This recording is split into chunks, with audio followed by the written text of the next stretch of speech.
Good morning. So I want you to appreciate that this is the second time I've done this morning. We are usually one take wonders because we don't wonder what it looks like and we just publish that baby.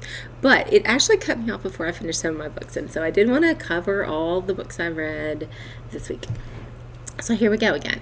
Fingers crossed this one works. So one of the books I read when I was out sick was Maggie Stiefvater's Bravely. You can tell it looks like Merida. It is about Merida from Brave.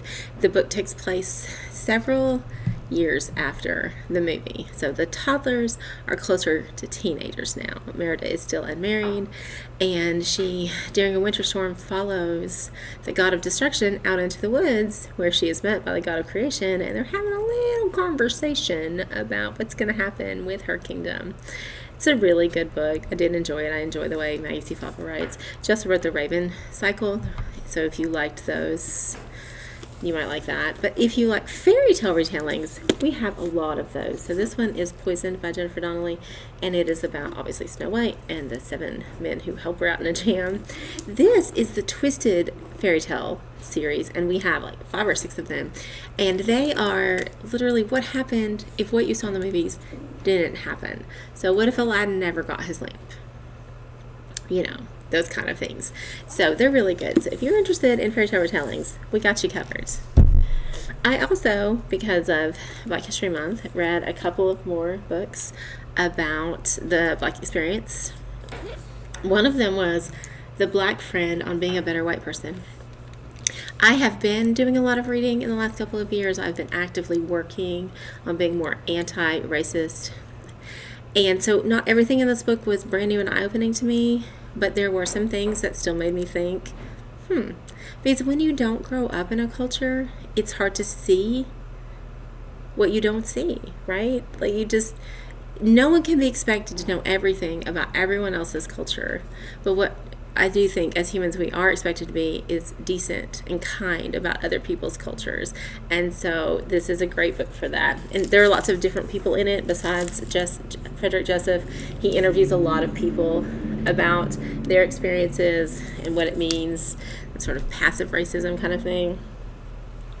I also read Jason Reynolds' Long Way Down. I know Miss Wheatley talked about the graphic novel last week. I read the poetry version this week, and it was amazing. So it is about Will, a young man who has lost his older brother, and his decision to avenge his brother. When he gets into the elevator and he heads down, on different floors people keep getting in, and they keep offering their perspective on what he's about to do and what they've done with their lives. It was really really good. And because it's a book of poetry, it went really fast. Like, one of the things I love most about poetry is that they are not long and extended with too many details.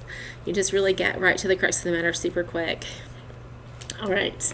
So the other book I read is called Aint Burned All That Bright, also by Jason Reynolds, and Jason Griffin does the artwork. And so you'll see that there are just so few words per page, and the pages are so heavy because there's this gorgeous clay covered paper, so clay coated paper we call it. It's about the experience of being Black in America and how hard that is, and how many things you literally have to just keep pushing through. It was amazing. I really loved it. If you just want to dip your toe in the water, if you're just really to start exploring what it's like to be a different color, or to have a different culture, or to have a different experience in America, this is probably a great place to start. I really did enjoy it. If you guys have any other recommendations for me, even though Black History Month is over soon, I am still reading and still working, so let me know